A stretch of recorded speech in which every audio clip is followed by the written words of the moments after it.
US లో doctor గా స్థిరపడాలని అనుకుంటున్నారా? అయితే అతి తక్కువ ఖర్చుతో ఎగ్ ప్లస్ తో సాకారం చేసుకోండి.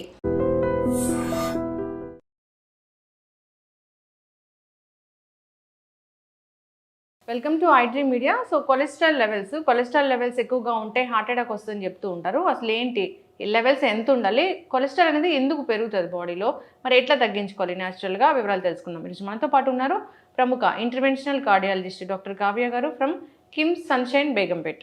డాక్టర్ గారు నమస్తే అండి. డాక్టర్ గారు, జనరల్గానే కొలెస్ట్రాల్ బాగా ఎక్కువైంది, హార్ట్ అటాక్ వచ్చింది అని చెప్తూ ఉంటారు.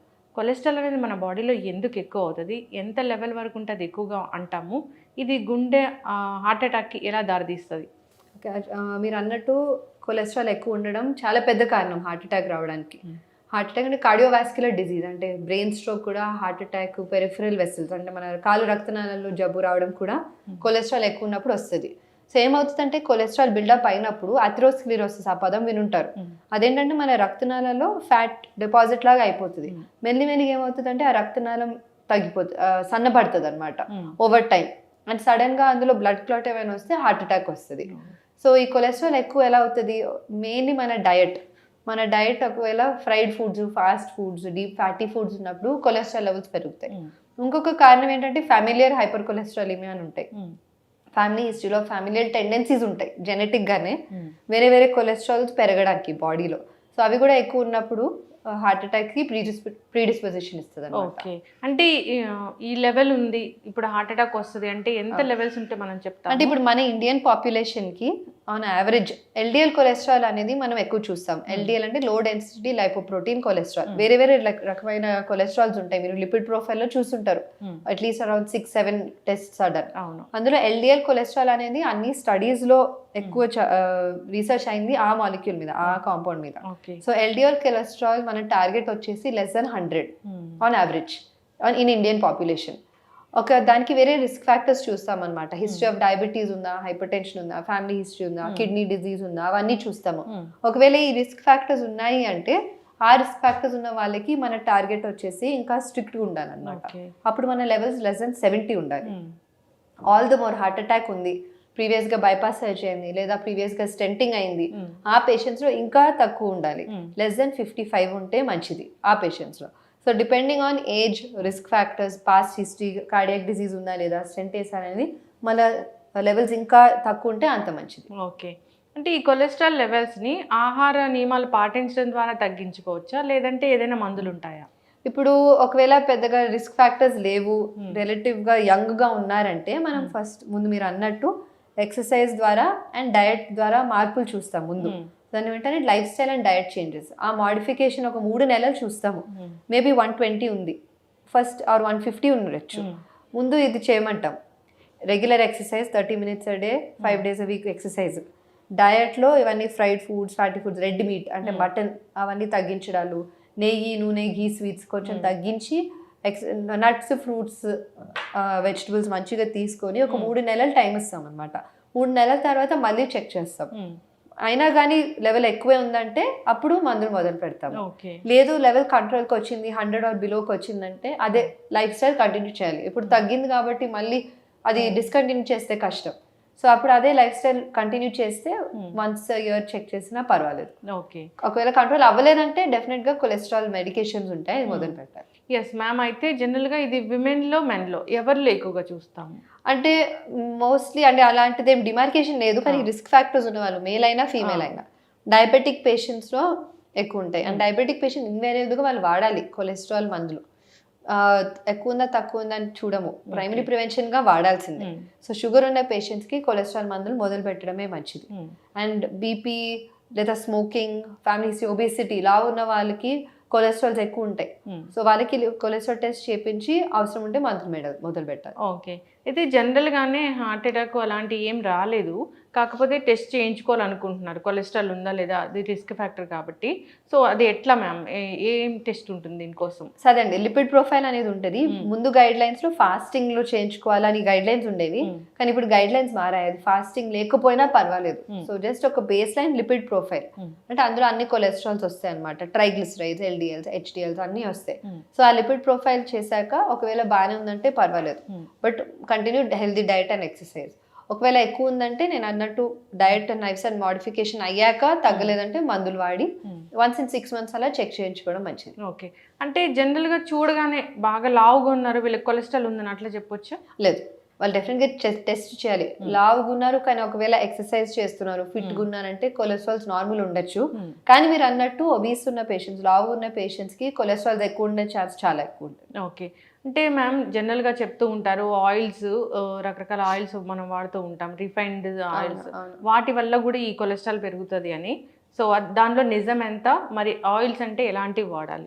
అంటే అవి చాలా ఐడియల్ సినారియోలో ఆలివ్ ఆయిల్ అవన్నిట్లో కొద్దిగా తక్కువ ఉండేది, కానీ అవన్నీ ప్రాక్టికల్ సొల్యూషన్స్ కాదు.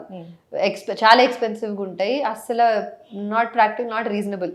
కాబట్టి మీరు ఏ ఆయిల్ వాడినా జస్ట్ మోడరేషన్లో వాడాలి.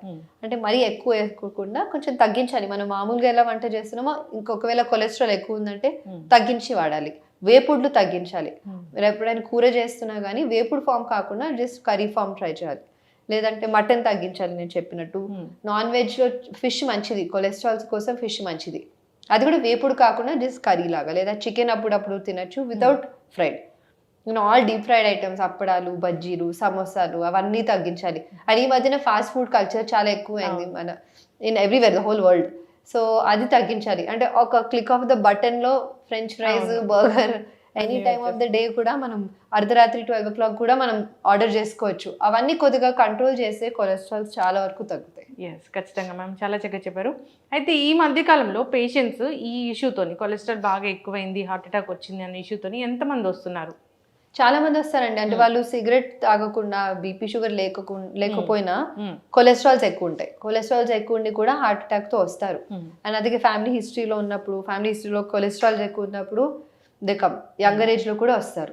ఓకే. అయితే వెజ్, నాన్ వెజ్ ఇలా చూసుకుంటే నాన్ వెజిటేరియన్స్లోనే ఇది రిస్క్ అనేది ఎక్కువగా ఉంటుందా? అంటే మటన్, రెడ్ మీట్, నేను అన్నట్టు రెడ్ మీట్ ఎక్కువ తినే వాళ్ళకి కొలెస్ట్రాల్స్ ఎక్కువ ఉంటాయి. సో మటన్ చాలా వరకు తగ్గించాలి. చికెన్ పర్వాలేదు, ఫిష్ మంచిది. అండ్ వెజిటేరియన్స్లో చాలా మంది అంటారు మేము వెజిటేరియన్స్ కదా మాకు కొలెస్ట్రాల్స్ బాగానే ఉంటాయి. వాళ్ళకి మనం అబ్జర్వ్ చేసేది ఏంటంటే స్వీట్స్ ఎక్కువ తింటారు, నెయ్యి ఎక్కువ వేసుకుంటారు, చాలా నెయ్యి వేసుకుంటారు ఓవర్ అండ్ అబవ్. అంటే వంటలో కాకుండా, నూనె కాకుండా నెయ్యి పైనుంచి వేసుకుంటారు, రోటీ మీద వేసుకుంటారు, కూరలో వేసుకుంటారు, అన్నిట్లో. అండ్ ఘీ స్వీట్స్ మన ఇండియన్స్కి ఇప్పుడు ఫెస్టివల్ సీజన్ అది కూడా. సో ప్రతి వాళ్ళ ఇంటికి 10 డబ్బాలు వస్తుంటాయి స్వీట్స్ది.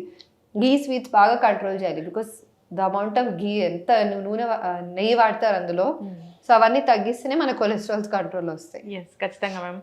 సో హార్ట్ పదిలంగా ఉండాలి, హెల్దీగా ఉండాలి అంటే సో ఏం చేయాలి? మార్నింగ్ నుంచి ఈవినింగ్ వరకు అసలు మన లైఫ్ స్టైల్ అనేది ఎట్లా ఉండాలి? అదండి. సో రోజుకి ఒక 30 నిమిషాలన్నా ఎక్సర్సైజ్ చేయాలి. ఆ ఎక్సర్సైజ్ ఏదైనా అవ్వచ్చు, jogging, swimming, cycling, walking, yoga ఏదైనా అవ్వచ్చు. కానీ 30 నిమిషాలు ఖచ్చితంగా అవ్వాలి. అది మీరు రెగ్యులర్ రూటీన్ కాకుండా డెడికేటెడ్గా ఒక అరగంట చేయాలి. అండ్ వారానికి ఒక 5 రోజులన్నా చేయాలి.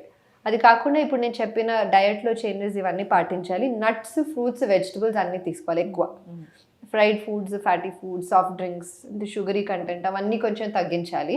అండ్ డ్రింక్స్ ఒకవేళ చాలా రోజు తాగుతున్నారంటే అది కంట్రోల్ చేయాలి. వారానికి 1 to 2 times పర్వాలేదు. ఐడియల్గా అది కూడా తగ్గిస్తే మంచిది, కానీ వారానికి 1 to 2 times పర్వాలేదు. అండ్ సిగరెట్ స్మోకింగ్ చాలా వరకు కట్ డౌన్ అవ్వాలి, 0 అవ్వాలి cigarette smoking. And sound sleep. Yes, ఖచ్చితంగా మ్యామ్. స్లీప్ అసలు ఎవరికి లేదు. సో నిద్రపోవట్లేదు ఎవరు కూడాను. స్క్రీన్ టైం కూడా ఎక్కువ ఉంది. ఇలాంటి డాక్టర్స్ అందరూ చెప్తూనే ఉంటారు జాగ్రత్తలు. స్ట్రెస్ కూడా చాలా స్ట్రెస్ పెరిగిపోయింది. సో ఎక్కువగా ఈ మధ్యకాలంలో చూస్తూ ఉన్నాం ఏంటంటే యంగేజ్లో హార్ట్ అటాక్ వచ్చింది, అది తీసుకెళ్లే లోపే చనిపోయారు అని. సో ఇలాంటివి చూస్తూ ఉన్నాం, రిపీట్ అవ్వకుండా చూసుకోవాలని కోరుకున్నాం. సో డాక్టర్స్ అందరూ మంచి మంచి మెసేజ్లు ఇస్తూ ఉంటారు, ఇలాంటి మాధ్యమాల ద్వారా చెప్తూ ఉంటారు. అవేర్నెస్ అనేది వచ్చింది, కానీ ఎక్కడెక్కడో మిస్టేక్ అనేది జరుగుతుంది. అదే మీరు అన్నట్టు అవేర్నెస్ చాలా వరకు పెరిగిందండి. ఎస్పెషల్లీ యంగర్ జనరేషన్లో కూడా వాళ్ళు అందరూ కొంచెం ఫిట్నెస్ అండ్ ఎక్సర్సైజింగ్, ఒబేసిటీ తగ్గించడం అవన్నిటి మీద కొంచెం ధ్యాస పెడుతున్నారు ఈ మధ్యన. బట్ ఇంకా చాలా వరకు చేయాలి. మీరు అన్నట్టు మిస్ అవుతున్నాయి. కొందరు ఏమనుకుంటారంటే ఇది కార్డియాక్ పెయిన్ కాదు, ఇది గ్యాస్ట్రిక్ పెయిన్ అయి ఉంటుంది అని వదిలేస్తారు. అప్పుడు లేట్ అయిన కొద్దికి ప్రాబ్లం ఇంకా పెరుగుతుంది. ఎస్, జనరల్గా అంటే ఖచ్చితంగా వచ్చింది గుండె నొప్పి అని ఎట్లా తెలుస్తుంది మ్యామ్? గ్యాస్ నొప్పి కూడా సేమ్ అట్లాగే ఉంటుంది. ఒక రకంగా ఉంటాయి, కానీ గుండె నొప్పి అంటే బరువు లేదా పిండేసినట్టు, నడిచినప్పుడు పెరగడము, కూర్చుంటే తగ్గడము, చెమటలు రావడం, ఆయాసం రావడం, ఇవన్నీ గుండె నొప్పిలా ఫీచర్స్ అనమాట. And time of the day జనరల్గా ఎర్లీ మార్నింగ్ 3 to 4 మధ్యలో ఎక్కువ ఉంటాయి హార్ట్ అటాక్స్. గ్యాస్ట్రిక్ పెయిన్ కూర్చున్నప్పుడు కూడా వస్తుంది, నడిచినప్పుడు ఎక్కువ అవ్వదు, మంటలాగా అనిపిస్తుంది, కింద నుంచి పైన వరకు మంటలాగా అంటారు, అండ్ స్వెట్టింగ్ అవన్నీ ఉండవు ఎక్కువ.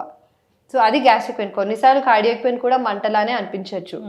సో గ్యాస్ట్రిక్ పెయిన్ అనుకొని హాస్పిటల్కి వెళ్ళి ఈసీజీ తీయించుకోవడం మంచిది. కార్డియాక్ పెయిన్, ఒకవేళ కార్డియాక్ పెయిన్ వదిలేస్తే అది కష్టం. గ్యాస్ట్రిక్ పెయిన్ కార్డియాక్ పెయిన్ అనుకొని వెళ్ళడం హాస్పిటల్కి పర్వాలేదు. Okay, cardiac pain gastric pain అని వదిలేయడం కష్టం. అయితే డాక్టర్ గారు ఈసీజీ తీశారు, హాస్పిటల్ వరకు వెళ్ళాము, ఈసీజీ తీశారు, నార్మల్గా ఉంది అని అంటే గుండె నొప్పి లేనట్లేనా మరి? అంటే చాలా మందికి అండి ఈసీజీ 2D ఎకో కూడా నార్మల్ ఉండొచ్చు, కొందరికి ట్రెడ్మిల్ టెస్ట్ కూడా నెగిటివ్ ఉండొచ్చు. ఇది రేర్ సబ్సెట్, కానీ వాళ్ళకి హార్ట్ అటాక్ ఉండొచ్చు. సో వాళ్ళు అలాంటి పేషెంట్స్ యాంజియోగ్రామ్లోనే బయటపడుతుంది. ఈ మధ్యన చాలా మంది సిటీ కాల్షియం స్కోర్ చేయించుకుంటున్నారు, CT coronary angiogram or just CT calcium score, coronary calcium score. అదొక అంటే ఇట్స్ గుడ్ స్క్రీనింగ్ టూల్ లాగా అది మంచిగా పనిచేస్తుంది. ఒకవేళ నార్మల్ ఉందంటే సిటీ కొరోనరీ యాంజియోగ్రామ్ వదిలేసుకోవచ్చు, ఒకవేళ అందులో డౌట్ ఉందంటే నెక్స్ట్ యాంజియోగ్రామ్ చేసి కన్ఫర్మ్ చేసుకోవచ్చు. ఓకే, సిటీ కొరోనరీ యాంజియో ఇది ఎవరికి చేస్తారు అసలు జనరల్గా? అంటే వస్తుందని భయం ఉన్న వాళ్ళు ఎవరైనా చేయించుకోవచ్చు, కానీ ఇప్పుడు ప్రీ టెస్ట్ ప్రాబబిలిటీ అని ఒక పదం ఉంటుంది. అదేంటంటే యంగ్ ఇండివిజువల్ యాక్టివ్గా ఉన్నారు, రోజు 1-2 kilometers నడుస్తున్నారు ఇబ్బంది లేకుండా అంటే వాళ్ళలో చేయడంలో అర్థం లేదు. బట్ ఒకవేళ డయాబెటిక్ పేషెంట్ ఉన్నారు, కొద్దిగా హెఫ్టీగా ఉన్నారు, యాక్టివ్ లైఫ్ స్టైల్ లేదంటే అండ్ కొద్దిగా ఎటిపికల్ పెయిన్ ఆర్ ఏదో ఒక పెయిన్ ఉంది, వాళ్ళలో చేయడంలో అర్థం ఉంది. అంటే ఏదైనా ఇంకా అంత దూరం వెళ్ళకుండా జనరల్గా ఏదైనా ఒక బ్లడ్ టెస్ట్ ఉంది, హార్ట్ ఇష్యూ ఉందో లేదో తెలుస్తుంది అంటే ఏమైనా ఉంటుందా? బ్లడ్ టెస్ట్ కాదండి, కానీ ECG 2D echo treadmill test మా చాలా వరకు ట్రెడ్మిల్ టెస్ట్లోనే బయటపడతాయి.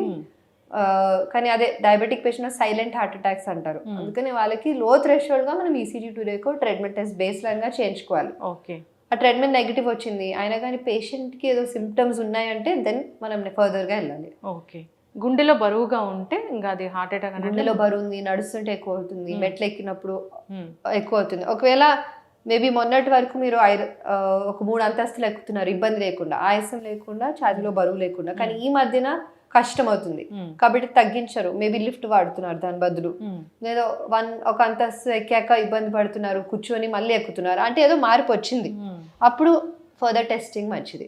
చాలా మంది వాళ్ళ లైఫ్ స్టైల్ ని అడ్జస్ట్ చేసేసుకుంటారు ఇబ్బంది రాకుండా ఉండడానికి, కానీ అది కూడా సిగ్నిఫికెంటే కదా. మొన్నటి వరకు ఇంత పని చేయగలిగారు కానీ ఇప్పుడు అది తగ్గింది. సో అది ఎందుకు అయింది అనేది చూడాలి. అంటే ఎవరికైనా హార్ట్ అటాక్ వచ్చింది అంటే ఆ స్టెంట్లు వేయడం ఒక్కటే వైద్యమా?